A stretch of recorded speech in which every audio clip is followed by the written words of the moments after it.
প্রিয় ছাত্রছাত্রীবৃন্দু, আমি Prashanta sir, Asgar Haji Altaf Ali school and college, সহকারী অধ্যাপক, হিসাব বিজ্ঞান। কেমন আছো তোমরা ছাত্রছাত্রীবৃন্দ? আশা করি আল্লাহর রহমতে সবাই ভালো আছো। তোমাদের সুস্থতাই আমাদের একমাত্র কামনা। আজ তোমাদের মাঝে আমি হিসাব বিজ্ঞান দ্বিতীয় পত্রের উৎপাদন ব্যয় হিসাব বিজ্ঞানের একটি পাঠ মজুরি ও বেতন নিয়ে আলোচনা করব। উৎপাদন ব্যয় হিসাব বিজ্ঞান পাঠ মজুরি ও বেতনের অংশটা, মজুরি এবং বেতন। উৎপাদনের পর শ্রমিকদের বেতন এবং শ্রমিকদের মজুরি এবং কর্মচারীদের বেতন কীভাবে নির্ণয় করা হয় এই অধ্যায় আলোচনা করব। বেতন, মজুরি ও বেতন। প্রিয় ছাত্রছাত্রীবৃন্দ, মজুরি বলতে আমরা কি বুঝি আর বেতন বলতে কি বুঝি আমরা আগে একটু জেনে নিই। শারীরিক ও দৈহিক শ্রমের বিনিময় ঘণ্টা ভিত্তিক কাজ করার জন্য একটি নির্দিষ্ট সময় শেষে যে পারিশ্রমিক প্রদান করা হয় তাকে বলা হয় মজুরি। জিনিসটা কি? অর্থাৎ দৈহিক এবং পারিশ্রমিক শ্রমের বিনিময়ে নির্দিষ্ট সময় শেষে একটি নির্দিষ্ট সময় শেষে যে পরিশ্রম প্রদান করা হয়, পরিশ্রমের মূল্য প্রদান করা হয় তাকে বলা হয় মজুরি। আর বেতনটা কি? মানসিক বা মেধার ভিত্তিতে মেধা শ্রমের বিনিময়ে কোনো নির্দিষ্ট সময় অন্তর যে পারিশ্রমিক পাওয়া যায় সেটাকে বলা হয় বেতন। তাহলে মজুরি আর বেতনের মধ্যে বুঝছো, মজুরিটা দৈনিক সাপ্তাহিক হতে পারে আর বেতনটা মাসিক হয়। একটা কথাই মনে রাখবা, মজুরি হলো দৈহিক আর শারীরিক শ্রমের বিনিময়ে পাওয়া যায়, আর এটা হলো মেধা বা মানসিক শ্রমের বিনিময়ে পাওয়া যায়। বেতন ও মজুরির দুইটি অংশে আমরা অঙ্কটি করব, দুইটা অংশে, একটা কি উপার্জন আর একটা হলো কর্তন। আর উপার্জন বিয়োগ মোট কর্তন, মোট উপার্জন বিয়োগ মোট কর্তন হলো নিট বেতন বা মজুরি। তো দুইটা অংশ, একটা হলো উপার্জন, একটা হলো কর্তন, একটা হলো উপার্জন, একটা হলো কর্তন। এখন আমরা পড়ব উপার্জন। উপার্জনগুলি কি কি, আগে নামগুলি একটু আবার পড়ি আমরা। কি কি জিনিসকে উপার্জন হিসাবে, আয় হিসাবে ধরা হয়? মূল বেতন, মজুরি, অতিরিক্ত মজুরি বা বেতন, মহার্ঘ ভাতা, বোনাস, তারপরে বাড়ি ভাড়া, চিকিৎসা ভাতা, শিক্ষা ভাতা, টিফিন ভাতা, যাতায়াত ভাতা, আপ্যায়ন ভাতা, ভ্রমণ ভাতা, চার্জ কোনো জিনিস, আর প্রভিডেন্ট ফান্ড বা বিমা কল্যাণ তহবিলে যদি নিয়োগকর্তা কোনো দান করে সেটা হলো উপার্জন। সেটাকেই বলা হয় উপার্জন। নিয়োগকর্তা যদি কোনো ফান্ডে, যৌথ বিমা কল্যাণ তহবিলে কোনো কর্মীর পক্ষে দান করে সেটা হলো উপার্জন। আবার বলো উপার্জনগুলি কী কী, এই পয়েন্টগুলি তোমার নির্ভর করে অঙ্কের উপর। মূল বেতন বা মজুরি, অতিরিক্ত মজুরি বা বেতন, মহার্ঘ ভাতা, বোনাস, এগুলি সব কর্মীরা পাবে। বাড়ি ভাড়া, চিকিৎসা ভাতা, শিক্ষা ভাতা, টিফিন ভাতা, যাতায়াত ভাতা, আপ্যায়ন ভাতা, ভ্রমণ ভাতা, চাষ, যে কোনো জিনিস চাষ সে করতে পারে, এবং প্রভিডেন্ট ফান্ড, যৌথ বিমা কল্যাণ তহবিলে নিয়োগকর্তার দান, এগুলি হলো উপার্জন। আর সেগুলি যোগ করলে হবে মোট উপার্জন। আর কর্তনগুলি কী কী, কী কী কেটে রাখে? প্রভিডেন্ট ফান্ডে কর্মীর দান, আয়কর, অগ্রিম, ঋণ গ্রহণ, গ্রুপ বিমা কর্মীর দান, কল্যাণ তহবিলে কর্মীর দান, শ্রমিক সংঘের চাঁদা, এগুলি হলো কর্তন। এগুলি কর্মীর থেকে, কর্মচারী থেকে কেটে রাখা হয়। উপার্জন আর কর্তন বা উপার্জন থেকে কর্তন বাদ দিলে হয় নিট বেতন। তাহলে আবার বলো কর্তনগুলি কী কী, নামগুলি তোমাদের মেইন অঙ্কের। প্রভিডেন্ট ফান্ডে কর্মীর দান, আয়কর, অগ্রিম, অগ্রিম গ্রহণ বলা যায়, অগ্রিম গ্রহণ যদি কর্মী কোনো অগ্রিম টাকা গ্রহণ করে, অগ্রিম গ্রহণ। তারপরে গ্রুপ ঋণ গ্রহণ, গ্রুপ বিমা কর্মীর দান, কল্যাণ তহবিল দান, শ্রমিক সংঘের চাঁদা, শ্রমিক সংঘের চাঁদাটা তারা পেতে রাখে। আসো আমরা একটা অঙ্কের মাধ্যমে দেখব। দুইজন কর্মচারী হিমেল ও সেফাত সিঙ্গার কোম্পানি বিক্রয় বিভাগে দুইজন কর্মকর্তা নিম্নের তথ্যের সাহায্যে 2019 সালের যে মে মাসের বেতন বিবরণী নিম্নরূপ। কি প্রশ্নটা কি? দুজন হিমেল ও সিফাত সিঙ্গার কোম্পানি দুজন কর্মকর্তা নিম্নের তথ্যের সাহায্যে 2019 সালের মে মাসের বেতন বিবরণী নিম্নরূপ। তাহলে বেতন কী কী জিনিসগুলো আছে? বিবরণ, হিমেল টাকা, সিফাতের টাকা আছে। পয়েন্ট মূল বেতন হিমেলের আছে 6,000, তার হলো, আর সিফাত হলো 5,000। বাড়ি ভাড়া মূল বেতনের 40%। পার্সেন্টটা সবসময় রাখবা, পার্সেন্টটা থাকে মূল বেতনের উপর, পার্সেন্টটা সবসময় মূল বেতনের উপর বাইর করবে, যে কোনো জিনিসের পার্সেন্টটা 40%, 40%। মহার্ঘ ভাতা 10%, 10%। যাতায়াত ভাতা মূল বেতনের পার্সেন্ট হারে 3%, 2%। চিকিৎসা ভাতা 50 টাকা, 40 টাকা।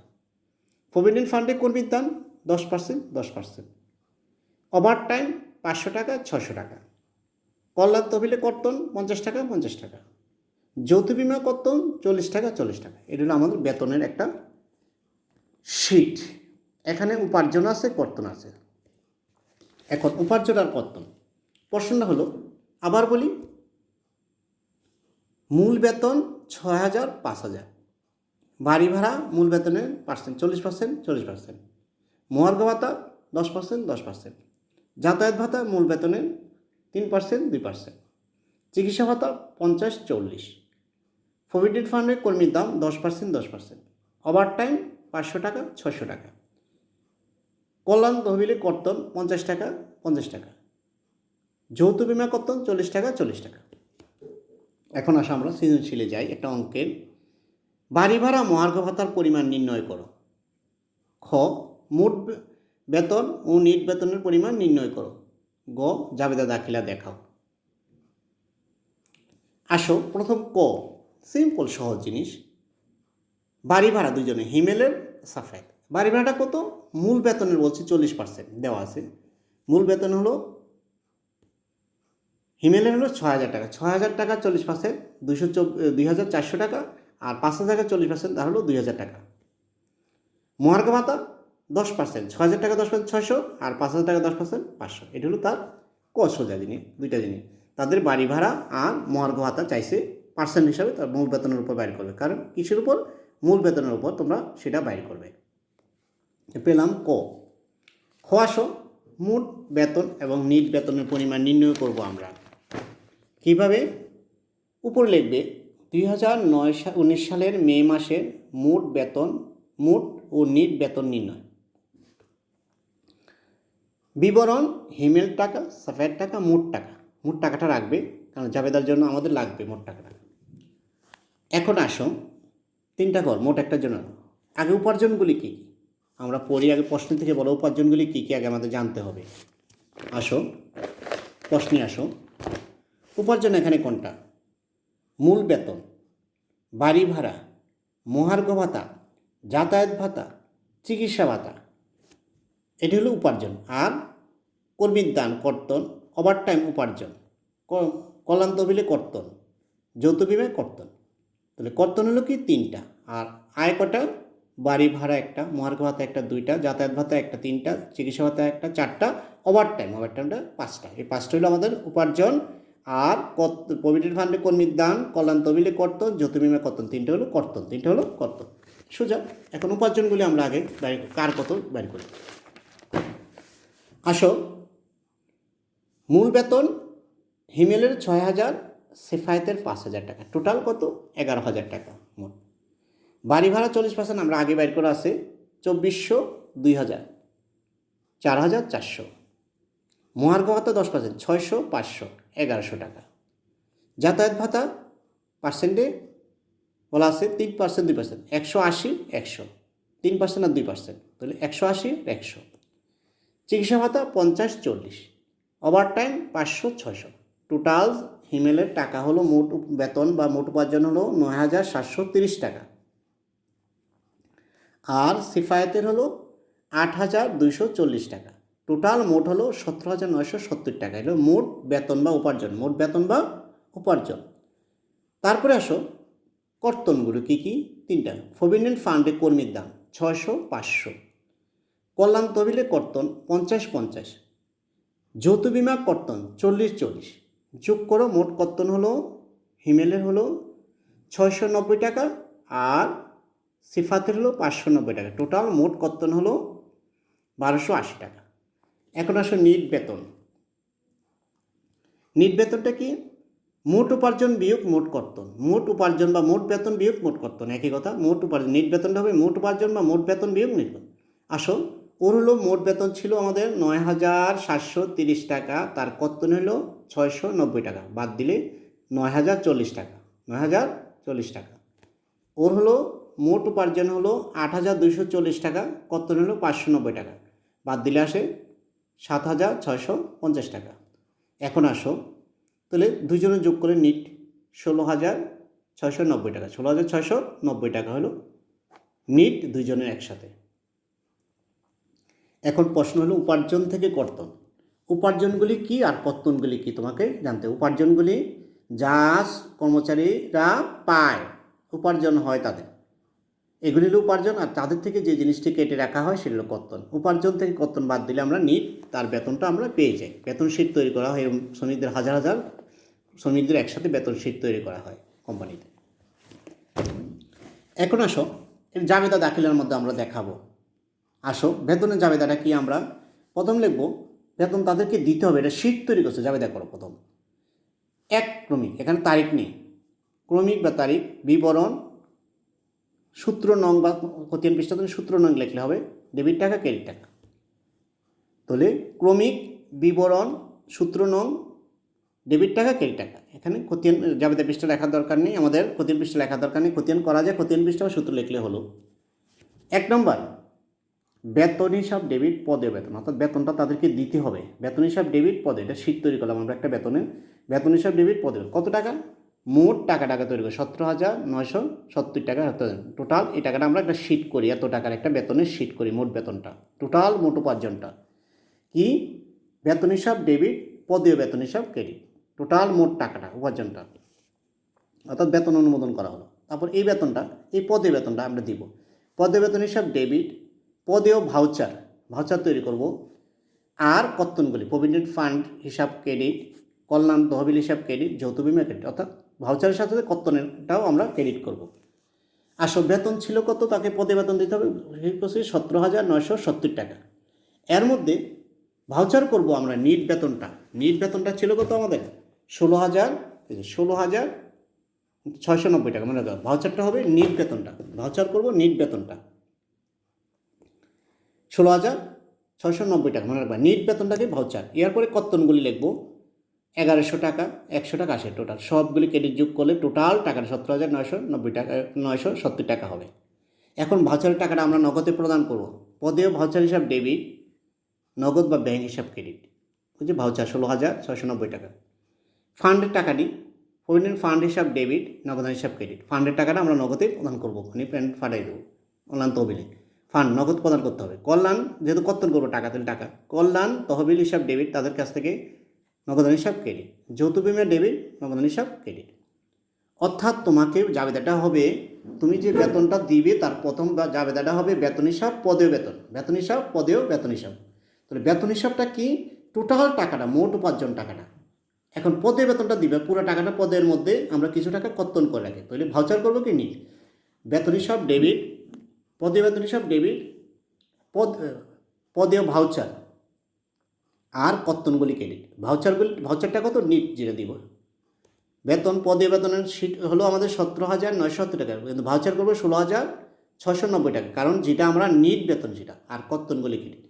তাহলে একটা একটা করে আমরা নগদে প্রদান করবো। পদেও ভাউচার হিসাব ডেবিট, নগদান বা ব্যাংক হিসাব ক্রেডিট।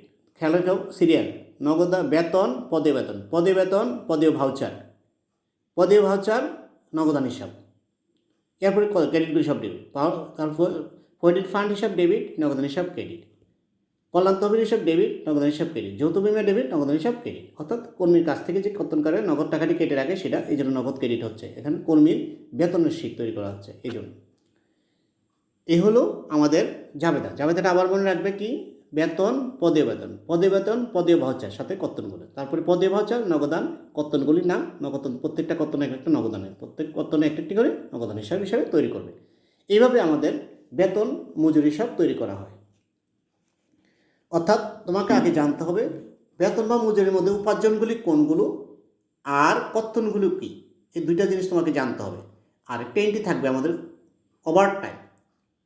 ওভার টাইমটা আমরা আগামী ক্লাসে দেখাবো। ওভার টাইমটা আবার কীভাবে, শুধু এখানে ডাইরেক্ট টাকা দেওয়া আছে, বাইর করার একটা সূত্র দিবে, সেটা আমরা আগামী ক্লাসে তোমাদেরকে ওভার টাইম নির্ণয়ের একটা সূত্র দেখাবো। ওভার টাইম এটাই অঙ্কের, আর অন্য কিছু ঝামেলা নেই। তাহলে আমাদের উপার্জন আর কর্তন, মূল জিনিস হলো উপার্জন আর কর্তন। উপার্জন আর কর্তনটা তোমাকে ভালো করে জানলে তুমি অঙ্কটি পারবে। উপার্জন থেকে কর্তন বাদ দিলে হলো নিট বেতন। আর আর বেতন তোমাকে এখানে বেতন হবে মাসিক হিসাবে হচ্ছে। আর আবার অনেক সময় যৌথভাবে হতে পারে, একসাথে 10 জন, 50 জন, 60 জন একসাথে, তখন একসাথে আমরা দেখাবো একটা অঙ্ক। আজকে আমরা যৌথভাবে আলাদাভাবে দুজনের বেতনকে দেখালাম। সাফায়েত আর একটা হলো হিমেল আর সাফায়েত, দুজনের বেতন আলাদা আলাদা করে। তাহলে আমাদের মূল জিনিসটা শিখলাম কি আজকে, যে বেতন মজুরিটা কি। বেতন মজুরিতে দুইটা অংশ থাকবে, একটা হলো উপার্জন, একটা কর্তন। উপার্জনগুলো কি, কর্তনগুলো কি। উপার্জনের কর্তন বাদ দিলে নিট বেতন। তারপর শিখলাম কীভাবে জাবেদা করা হয় এগুলিকে। এই জাবেদাগুলি আমরা শিখে রাখবো, অনেক সময় গয় আমাদের জাবেদা চাই। এভাবে আমাদের বেতন মজুরি অঙ্কগুলো আমাদের করতে হবে। প্রিয় ছাত্রছাত্রীবৃন্দ, তোমরা বাসায় বই খুলে বেতন মজুরি চ্যাপ্টারটা দেখবে, অনুসরণ করবে, দেখবে খুব সহজ লাগবে তোমাদের কাছে। ধন্যবাদ। ভালো থাকো, সুস্থ থাকো এবং সবসময় এই মহামারীর হাত থেকে রক্ষার জন্য মাস্ক ব্যবহার করবে এবং ঘর থেকে বাইরে থেকে আসার পর হাত সাবান দিয়ে ধুবে। তোমাদের সুস্থতা আমাদের একমাত্র কাম্য। আল্লাহ তোমাদের সহায় হোক। ধন্যবাদ।